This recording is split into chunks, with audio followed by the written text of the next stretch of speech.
बच्चों, पिछली कक्षाओं में हम पवन दूतिका पाठ का अध्ययन कर चुके हैं और जीवन परिचय भी लिख चुके हैं अयोध्या सिंह उपाध्याय हरिऔध का। तो पुनरावृत्ति के तौर पर हम संक्षेप में जीवन परिचय का लिखने का ढंग आपको बताएंगे। जीवन परिचय कैसे लिखना है पहले भी बताया जा चुका है, फिर से एक बार, और कुछ महत्वपूर्ण पद्यांशों की व्याख्या और प्रश्नोत्तर बताए जाएंगे।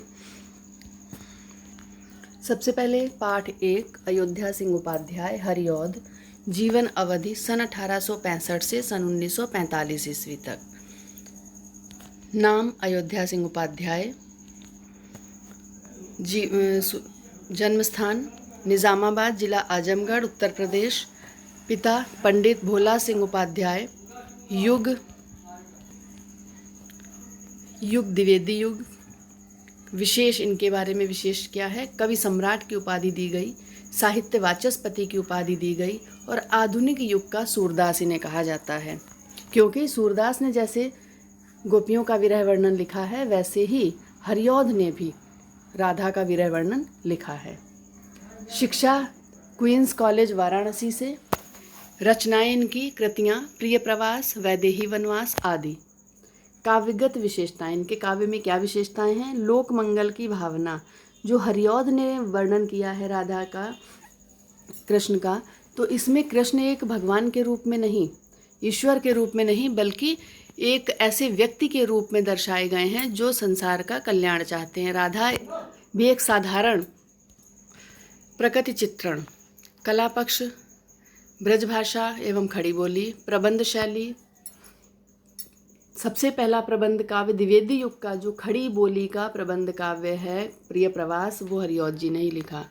करुण और वात्सल्य रस, वसंत तिल का छंद और विषयानुकूल अलंकारों का प्रयोग। मृत्यु सन 1945 ईस्वी में हो गई। साहित्य में स्थान द्विवेदी युग के प्रमुख तथा आधुनिक काल में प्रबंध काव्य महाकाव्य लिखने वाले पहले विद्वान। खड़ी बोली का जो पहला महाकाव्य है प्रिय प्रवास, वो इन्होंने ही लिखा। जीवन परिचय। द्विवेदी युग के प्रतिनिधि कवि, यहाँ पर दा करिए, अयोध्या सिंह उपाध्याय हरिऔध का जन्म 1865 ईस्वी में उत्तर प्रदेश के आजमगढ़ जिले के निज़ामाबाद नामक स्थान पर हुआ था। उनके पिता का नाम पंडित भोला सिंह उपाध्याय और माता का नाम रुक्मिणी देवी था। स्वाध्याय से इन्होंने हिंदी, संस्कृत, फारसी और अंग्रेजी भाषा का ज्ञान प्राप्त कर लिया था। इन्होंने लगभग 20 वर्षों तक कानूनगो के पद पर कार्य किया। इनके जीवन का ध्येय का अर्थ है उद्देश्य, अध्यापन ही रहा। इसलिए उन्होंने काशी हिंदू विश्वविद्यालय में अवैतनिक रूप से, अवैतनिक का अर्थ है बिना वेतन के, अध्यापन कार्य किया। इनकी रचना प्रिय प्रवास पर इन्हें हिंदी का सर्वोत्तम पुरस्कार मंगला प्रसाद पारितोषिक से सम्मानित किया गया। वर्ष 1947, कहीं कहीं पर 47 और कहीं पर 45 लिखा मिलता है, तो आप ये दोनों देख लीजिए, बुक 45 ही सही है। देहावसान हो गया। साहित्यिक गतिविधियां। प्रारंभ में हरिऔध जी ब्रज भाषा में काव्य रचना किया करते थे, परंतु बाद में महावीर प्रसाद द्विवेदी जी की प्रेरणा से, क्योंकि द्विवेदी युग में खड़ी बोली पर अधिक जोर दिया गया, उन्होंने खड़ी बोली में काव्य रचना की। हरिऔध जी के काव्य में लोक मंगल का स्वर मिलता है। कृतियाँ, रचनाएं। हरिऔध जी ने 15 से अधिक रचनाएं लिखी। 3 विशेष रूप से उल्लेखनीय है। 3 इनकी जो हैं वो बहुत प्रसिद्ध हैं। प्रिय प्रवास इसलिए भी प्रसिद्ध है, इसमें 17 सर्ग हैं प्रिय प्रवास में। ये खड़ी बोली में लिखा गया पहला महाकाव्य है, इसलिए अधिक प्रसिद्ध है। और इसमें क्या है खास बात? राधा कृष्ण को सामान्य नायक नायिका के स्तर से उठाकर विश्व सेवी एवं विश्व प्रेमी के रूप में चित्रित किया गया। दूसरी इनकी पारिजात और वैदेही वनवास, ये रचनाएं अधिक प्रसिद्ध हैं। प्रबंध कार्यों के अतिरिक्त, जो कार्यों की जगह काव्यों करिए, यहाँ पर काव्यों के अतिरिक्त इनकी मुक्तक कविताओं के अनेक संग्रह, चोखे चौबदे, चुभते चौबते, प्रसून, ग्राम गीत, कल्पलता आदि। कल्पलता इससे पहले हजारी प्रसाद द्विवेदी की पढ़ी थी हम लोगों ने, वासुदेव शरण अग्रवाल, परंतु यहाँ जो कल्पलता है ये काव्य है। नाटक प्रद्युम्न विजय, रुक्मिणी परिणय। रुक्मिणी परिणय इनका बहुत प्रसिद्ध नाटक है, इम्पॉर्टेंट है। उपन्यास प्रेम कांता, ठेठ हिंदी का ठाठ, ठेठ था यहाँ पर, और अधखिला फूल। काव्यगत विशेषताएं। भाव पक्ष, सबसे पहले भाव पक्ष। यहाँ पर कई सारे बिंदु दिए जा रहे हैं, परंतु जितना रेखांकित किया होगा उतना आपको लिखना और उतना ही याद करना है। वर्ण विषय, यहाँ पर वर्ण करिए, इसको गलत है, वर्ण्य। विषय की विविधता हरिऔध जी की प्रमुख विशेषता है, मतलब जो वर्णन कर रहे हैं अलग अलग विषय हो जाते हैं इनके। इनके काव्य में प्राचीन कथानकों में नवीन उद्भावनाओं के दर्शन होते हैं। इनकी रचनाओं में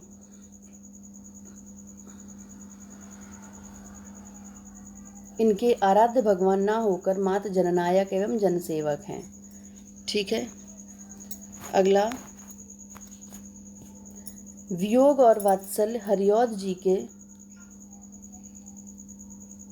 काव्य में वियोग एवं वात्सल्य का वर्णन मिलता है। ये हेडिंग है, वियोग और वात्सल्य। हरिऔध जी के काव्य में वियोग एवं वात्सल्य का वर्णन मिलता है। उन्होंने प्रिय प्रवास में कृष्ण के मथुरा गमन और ब्रज की दशा का अत्यंत मार्मिक वर्णन किया है। यहाँ तक बस आपको लिखना है।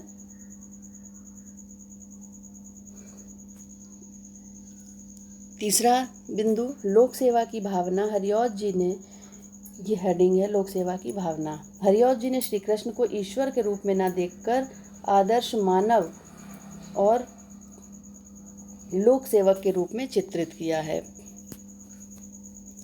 प्रकृति चित्रण। हरिऔध उन्हें जहाँ, यहाँ से शुरू करेंगे, उन्हें काव्य में जहाँ भी अवसर मिला उन्होंने प्रकृति का चित्रण किया है, साथ ही उसे विविध रूपों में भी अपनाया है। बस इतना। इसके बाद कला पक्ष। भाषा काव्य के क्षेत्र में, यहाँ पर क्षेत्र करिए, क्षेत्र में भाव, भाषा, शैली, छंद एवं अलंकारों की दृष्टि से हरिऔध जी की काव्य रचना महान है। यहाँ तक। शैली, इन्होंने प्रबंध एवं मुक्तक दोनों शैलियों का सफल प्रयोग अपने काव्य में किया है। यहाँ तक। छंद, छंद में क्या लिखेंगे? सवैया, कवित्त, छप्पे, दोहा आदि इनके प्रिय छंद हैं, और इंद्र वज्रा प्रिय छंद हैं तक।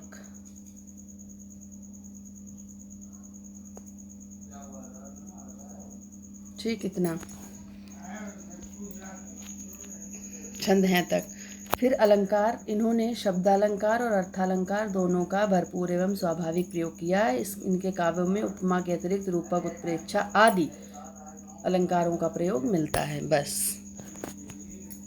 साहित्य में स्थान। हरिऔध जी अपने जीवन काल में कवि सम्राट, साहित्य वाचस्पति आदि उपाधियों से सम्मानित हुए हैं। हरिऔध जी की अनेक साहित्यिक सभाओं एवं हिंदी साहित्य सम्मेलनों के सभापति भी रहे। इनकी साहित्यिक सेवाओं का ऐतिहासिक महत्व है। निसंदेह ये हिंदी साहित्य की एक महान विभूति हैं। यहाँ से जीवन परिचय हो गया और बहुत ही संक्षेप में बताया गया है। इसको आप अच्छे ढंग से लिखेंगे और याद करेंगे। अब पद्यांश आरंभ करते हैं, जो महत्वपूर्ण पद्यांश हैं।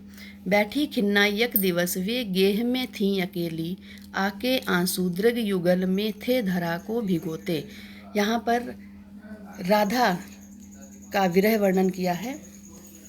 जिस समय श्री कृष्ण मथुरा चले गए थे और राधा अकेले भवन में बैठी थी, तो खिन्ना, दुखी होकर, उसी समय हवा आती है वहाँ पर, और हवा को वो दूती बनाकर मथुरा भेजती हैं, उसे मार्ग बताती हैं। तो ये सारा वर्णन यहाँ किया गया है। प्रिय प्रवास का अंश है ये। क्या कहते हैं कवि राधा जी के माध्यम से कि एक दिन राधा जी खिन्ना, दुखी होकर, यक का अर्थ है एक, दिवस, गेह का अर्थ है घर, में थी अकेली, और श्री कृष्ण को याद करके उनकी दोनों आँखों में, युगल का है दोनों आँखों में आंसू आकर उस स्थान को भिगो रहे थे जहाँ वो बैठी थी। उसी समय धीरे से सदन में, सदन का अर्थ है उस भवन में, पुष्प सदगंध, प्रातःकालीन हवा सुगंध को लेकर, पुष्पों की सुगंध को लेकर वहाँ आई। कैसे आई? वातायनों से, झरोखों से, जो कमरे में झरोखे थे उन झरोखों से। संतापों को विपुल बढ़ता देख के दुखिता हो, अपने कष्टों को उस हवा के आने से और अधिक श्री कृष्ण की याद उन्हें आने लगती है, इसलिए अपने कष्टों को, संतापों का अर्थ है कष्ट, बढ़ता देखकर, विपुल का अर्थ है व्यापक, अधिक, बढ़ता देखकर दुखी होकर राधा जी ने धीरे से उस हवा से कहा। क्या कहा? कि प्यारी प्रातः पवन इतना क्यों मुझे है सताती, हे प्रातःकालीन प्यारी सुगंधित हवा, तुम मुझे क्यों सता रही हो? मैं तो पहले से ही कृष्ण के वियोग से दुखी हूँ। क्या तुम पर भी काल की क्रूरता, तुम पर भी काल का प्रभाव हुआ है? तुम भी किसी कारण से दुखी हो जो यहाँ पर आई हो? अब इसके प्रश्न दिए हैं। पद्यांश के शीर्षक और कवि का नाम, रेखांकित अंश की व्याख्या, घर में दुखी होकर अकेले कौन बैठा था, फूलों की सुगंध से युक्त होकर राधा के घर में किसने प्रवेश किया, राधा ने प्रातःकालीन वायु से क्या कहा, दुखी होकर क्या कहा। ये सारे प्रश्न दिए हैं, इनके उत्तर भी यहाँ पर दिए हैं और मैंने आपको व्याख्या समझा भी दी है, तो उससे आप सारे उत्तर कर सकते हैं।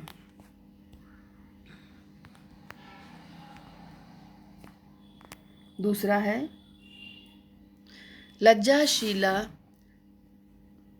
पथिक महिला जो कहीं दृष्टि आए। अब जब हवा को रास्ता बताया मथुरा का कि आप ऐसे ऐसे जाओ, और उससे कहती हैं कि अगर मार्ग में जब तुम जाना तो रास्ते में कोई लज्जाशील महिला, लज्जाशील का अर्थ है जो अपने कपड़ों को व्यवस्थित ढंग से किए हुए जा रही हो, पथिक महिला, कोई राहगीर महिला हो, गर्मी से परेशान हो गई हो, दुखी हो, गर्मी से व्याकुल हो, तो तुम वहाँ धीमे से चलना, वहाँ अपनी गति को धीमा करना ताकि उसके वस्त्र अस्त व्यस्त ना होने पाएं।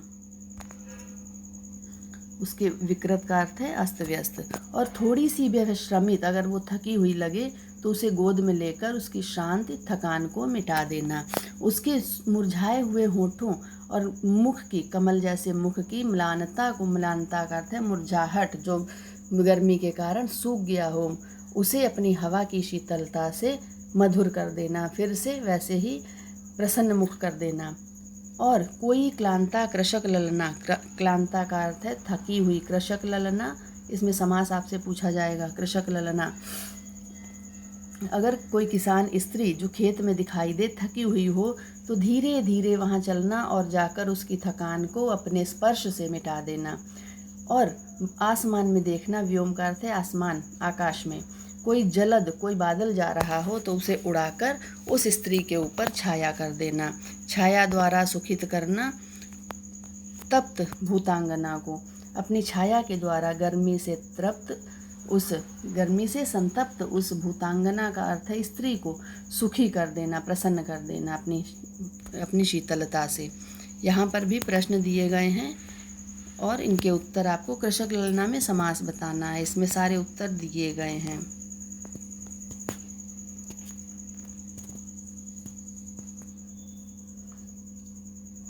तत्पुरुष समास है कृषक ललना, कृषक किसान की स्त्री। यहाँ पर विभक्ति का लोप है इसलिए तत्पुरुष समास। आगे है तीसरा। अब जब हवा वहाँ पहुँच जाएगी तो कृष्ण को कैसे पहचानेगी ये भी राधा ने बताया।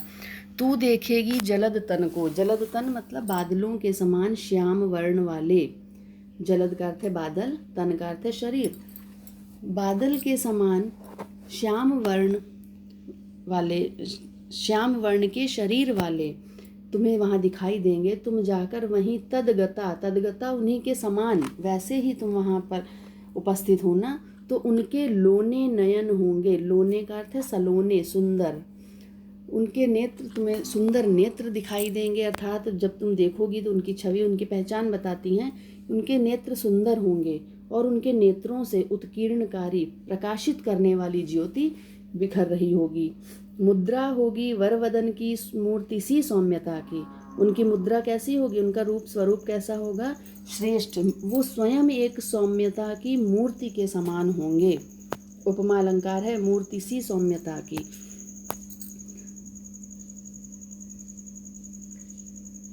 यहाँ पर भी जलद तन, यहाँ पर भी उपमा है।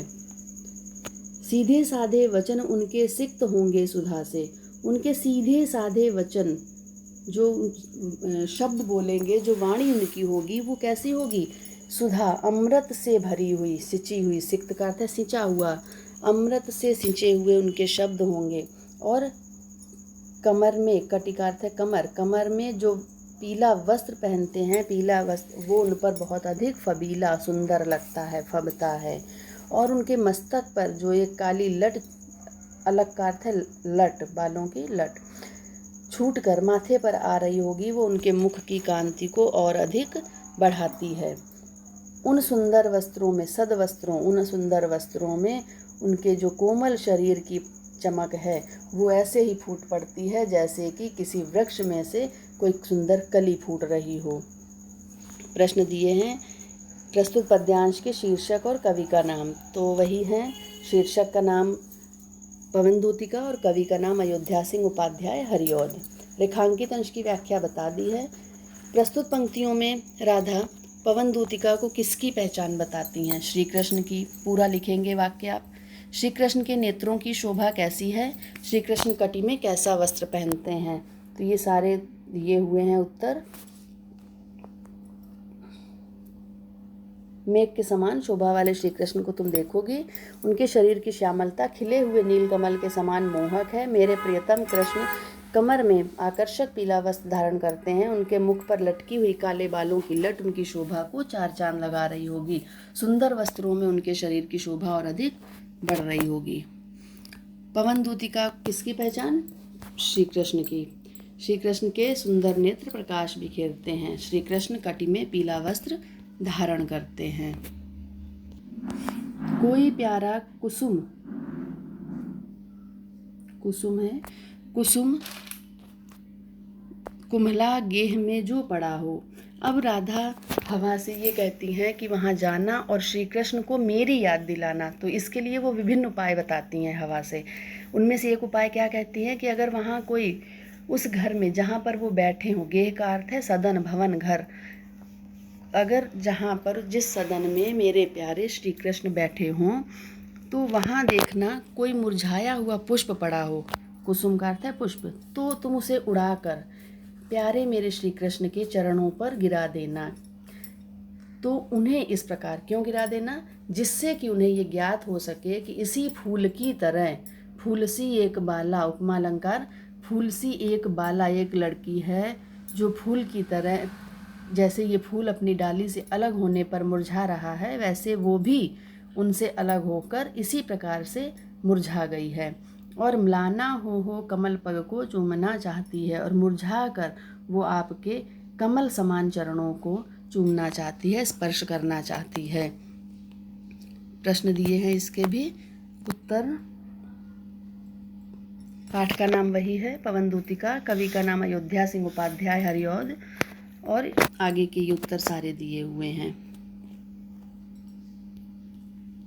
तो इस प्रकार इसमें जो महत्वपूर्ण, पाठ के महत्वपूर्ण पद्यांश थे, उनका फिर से आपको पुनरावृत्ति के तौर पर अध्ययन कराया गया। आप ध्यान से सुनिए। पुराने वाले जो जब पाठ पढ़ाया गया था, वो सारे वीडियो लिंक पर दिए हुए हैं, इसी लिंक पे। तो जिन्होंने कॉपी में काम पूरा नहीं किया है, वो उन सभी से देखकर पूरा करेंगे। धन्यवाद।